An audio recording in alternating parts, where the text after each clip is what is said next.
उनका बहुत शुक्रिया अदा करते हैं कि इन्होंने हमारे को फ्री ऑफ कॉस्ट जो है ना वैक्सीन का किया, और मैंने इंशाल्लाह अपनी पूरी फैमिली को, अपने वर्करों को, सबको मैंने लगवाई है फ्री में, और कोई प्रॉब्लम नहीं है।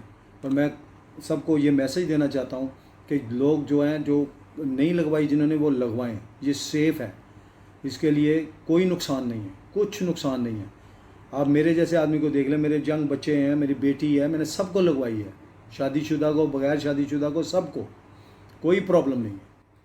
मैं अपने पाकिस्तानी ओवरसीज भाइयों को ये मैसेज देना चाहता हूँ कि कोई भी ऐसा काम मत करें जिसकी वजह से किसी पाकिस्तानी की बदनामी हो, हमारे पाकिस्तान की बदनामी हो। मगर क्योंकि अभी वो हमारा प्रदेश है, ये हमारा देश है, हम लोग यहाँ पे रहते हैं, ये हमारा मुल्क है, हम लोग इसी को ही अपना मुल्क समझते हैं, और इनके कवानीन की और इनकी हम बहुत इज़्ज़त करनी चाहिए, हमको बहुत ज़्यादा।